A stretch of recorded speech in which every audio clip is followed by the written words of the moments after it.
Live 187 sur 365, peut-on réussir sans être visible? Alors visibilité, ça va être mon thème de l'année 2023 et donc tu vas m'entendre en parler toute l'année et tous les mois. Je vais te proposer quelque chose autour de la visibilité et ce que je vais te proposer, c'est qu'on y aille ensemble.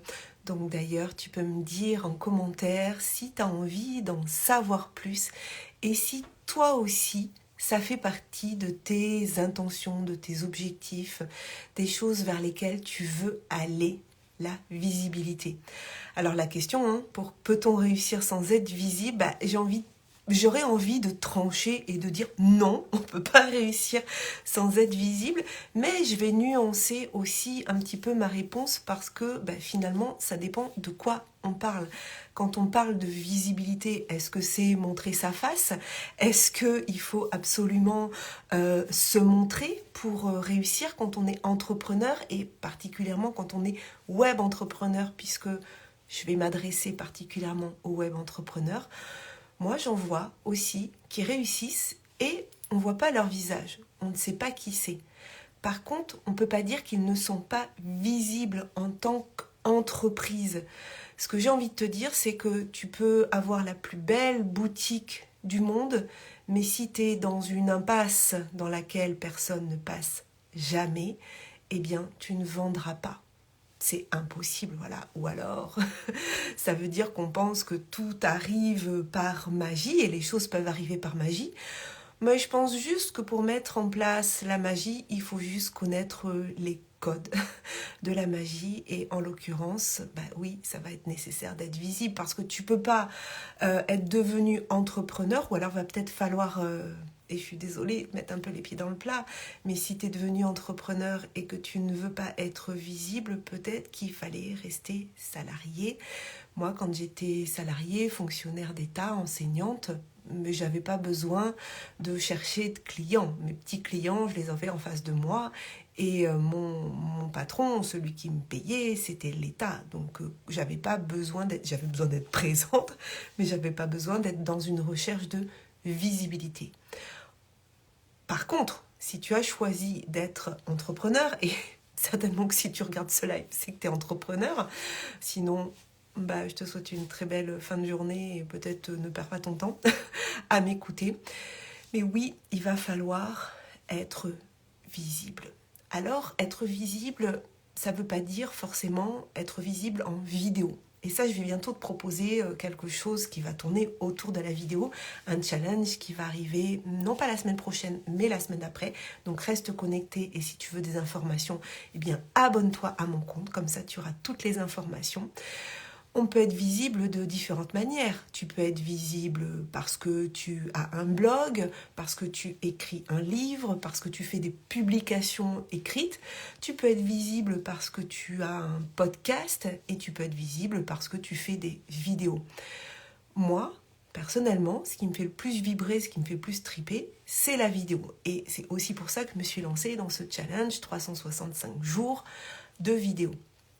Mais tu pourrais adorer plus l'audio et dans ce cas-là, j'ai envie de t'inviter à te lancer à fond dans un podcast où tu pourrais être plus passionné par l'écrit et dans ce cas-là, pourquoi pas écrire un livre.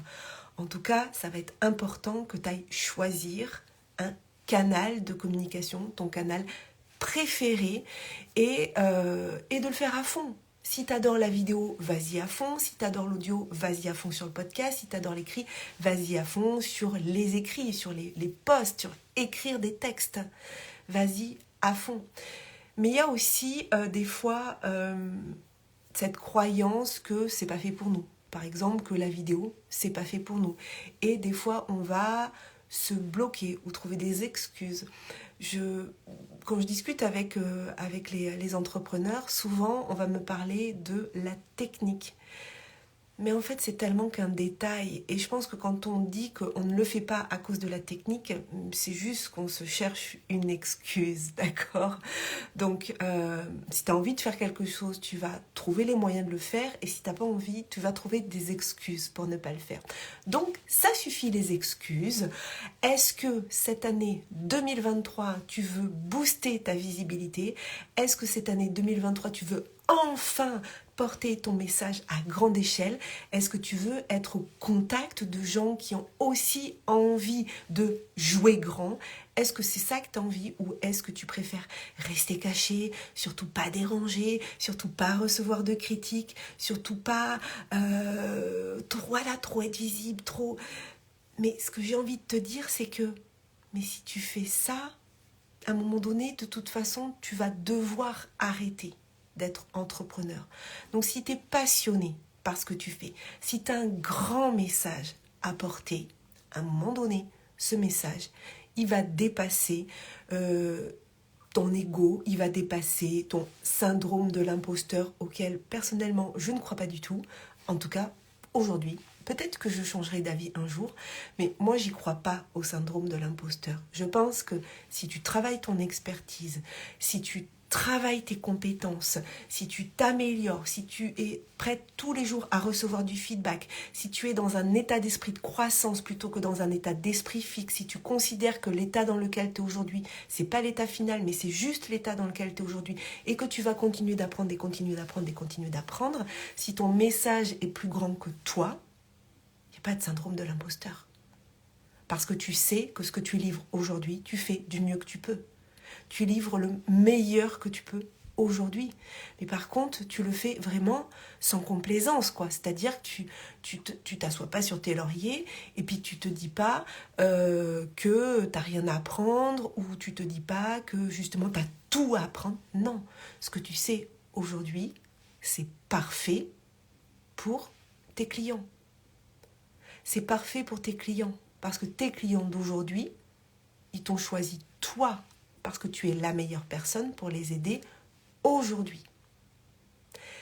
Et donc, tu ne peux pas être un imposteur, sauf si tu racontes n'importe quoi et que tu racontes que tu as des compétences que tu n'as pas, si tu fais croire que tu as un chiffre d'affaires que tu n'as pas.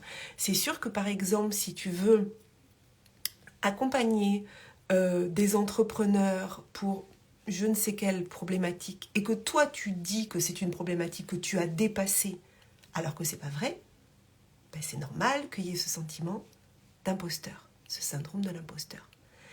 Mais sinon, tu peux pas l'avoir. C'est pas possible. C'est pas possible. Enfin, moi, j'y crois pas, en tout cas. Je pense qu'on peut avoir un manque de confiance en soi, mais là, dans ce cas-là, pour aller travailler, et il y a plein d'outils. Je te recommande d'ailleurs mon cher ami Ludovic Leroux, mon cher coach, qui m'a formé à la théorie polyvagale et à la pleine confiance. Donc si c'est un problème de confiance, vas-y. Si c'est un problème de compétence, forme-toi. Et ensuite, sois très clair avec tes clients. Voilà ce que je sais faire aujourd'hui, voilà là où je peux t'emmener. Et puis on y va, et puis on va apprendre ensemble. Donc, tout ça pour dire que oui, tu as besoin d'être visible de la façon qui te convient. Mais ce que je voulais te dire aussi, c'est que des fois, on pense qu'une certaine manière ne nous convient pas. Donc par exemple, on se dit, ah, mais non, la vidéo, c'est pas pour moi. Ok. Est-ce que tu as essayé? Voilà. Parce qu'effectivement, ça peut ne pas te convenir. Et moi, je vois des comptes Instagram, par exemple. Il y a certains comptes Instagram que je suis et je ne sais pas du tout physiquement à quoi ressemble la personne. Et je ne sais pas pourquoi elle ne veut pas se montrer. En tout cas, pourquoi elle a choisi de ne pas se montrer. Et en fait, ça ne m'intéresse même pas parce que son contenu est hyper intéressant. Son contenu est très pertinent. Mais il y a ce travail de visibilité. Donc, si la vidéo, tu te dis, c'est pas pour moi, j'ai juste envie de te dire, est-ce que tu as essayé? Parce que de dire, c'est pas pour moi quand on n'a pas essayé, bah, c'est juste qu'on se base sur des a priori, sur une idée préconçue. Donc il faut essayer. Et puis si au bout d'un moment, effectivement, on a essayé, soit on s'est formé, on a demandé des conseils, on se rend compte que ça ne nous convient pas, bon ben, on passe à autre chose. Mais en tout cas, vraiment, je t'invite à choisir une manière d'être visible, mais quand je dis une manière d'être visible, c'est pas forcément toi en tant que personne physique, c'est comment tu peux faire en sorte que ton entreprise, ton message soit visible. Voilà. Pour moi, le plus simple, très clairement, c'est la vidéo. Je suis pas très fan des posts écrits, c'est pas mon truc, je me sens pas forcément à l'aise pour écrire, donc de temps en temps je le fais. Voilà, j'ai essayé, j'avais commencé à écrire un blog et puis en fait, j'ai pas cette fibre-là de devoir écrire de la même façon que je fais très peu de journaling. Je préfère venir parler. Voilà. Donc, c'est là-dedans que je me sens le mieux et c'est là où j'y vais à fond. Et ce défi, finalement, muscle mon engagement et muscle mes compétences. Pourquoi je fais un défi 365 jours de live? C'est honnêtement, c'est pas pour me la raconter ou c'est pas pour dire « Oh, moi j'ai fait un défi 365 jours de live ». J'ai commencé par 30 jours de vidéo, qui n'était pas du live. Après, je suis passée, j'ai fait des podcasts. Après, j'ai fait des interviews, des sommets en ligne. J'ai créé plus de 100 interviews, des lives. Donc, j'en suis au 187e, mais j'avais tenté l'année dernière, je m'étais arrêtée, je crois, au 89e avec des pauses entre-temps parce que j'avais eu la Covid. Pourquoi je fais ça? Je vais te dire très clairement, je fais ça pour plusieurs choses. J'allais dire pour 2 choses, mais en fait, je ne sais pas combien je vais t'en dire. Premièrement, c'était pour faire de la caméra mon ami, pour apprivoiser la caméra. Deuxièmement, c'est un outil de développement personnel extraordinaire parce qu'on apprend à accepter l'image qu'on renvoie. Donc, on muscle, on augmente l'amour de soi. C'est pas histoire de se dire « Ah, je me bade », pas du tout, mais c'est de se dire « Ok, l'image que me renvoie la caméra, je suis ok avec. Donc après, je peux aller faire n'importe quoi. J'ai plus peur de ça. » Je le fais aussi pour virer un certain nombre de tics de langage que j'avais. Je me rendais compte. Donc plus j'en fais des vidéos, moins j'ai ce tic de langage. Je le fais pour apprendre à structurer un texte, à structurer une improvisation, même si je sais de quoi je vais parler, mais en fait je ne démarre juste qu'avec un titre. Donc je décide toujours du titre avant. Là c'était peut-on réussir sans être visible? Et ensuite j'y vais avec ce qui vient. Mais je m'apprends à faire une introduction et par exemple, là, depuis quelque temps, je m'apprends aussi à faire une introduction en moins de 15 secondes assez impactante parce que je sais que quand je vais partager ce live en story, on ne va voir que les 15 premières secondes. Donc si je veux que les gens aillent voir la vidéo à partir de la story, il faut que je leur donne envie sur les 15 secondes. Donc je muscle aussi, je m'entraîne aussi à faire des démarrages impactants. Et puis je m'entraîne à structurer et je m'entraîne à conclure. Donc c'est un entraînement. Et plus je le fais, plus j'augmente mes compétences, plus je deviens meilleure. C'est pas très français, mais tu vois ce que je veux dire. Et moi ensuite qui adore les entrevues et qui adore aussi le fait de réaliser des entrevues en live, mais tout ça, ça m'aide en fait.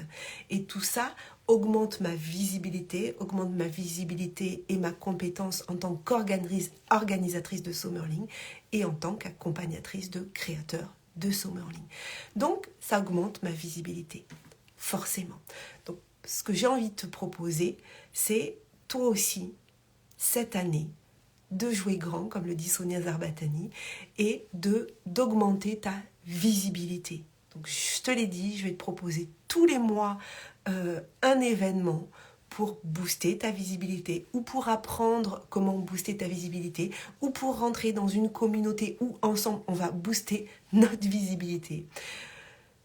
Donc si tu n'es pas abonné à mon compte, je t'invite à t'abonner. Et si, sache que dans mes accompagnements de créateurs de sommets en ligne, je prends 2 personnes en premium par mois. Si tu as envie de créer ton sommet avant l'été, en sachant que moi je préconise vraiment de prendre 3 mois minimum pour le créer. Donc on est au mois de janvier, février, mars, avril. Donc là on va être sur les sommets de avril-mai, après mai-juin. Donc si tu avais l'envie de créer un sommet en ligne pour booster ta visibilité avant l'été, bah, tu peux me contacter et puis on peut voir ensemble si je peux t'aider, si je peux t'accompagner. Est-ce qu'il y a une formule, j'ai plusieurs formules d'accompagnement qui pourraient te convenir. Tu peux m'envoyer un message privé aussi si tu le souhaites.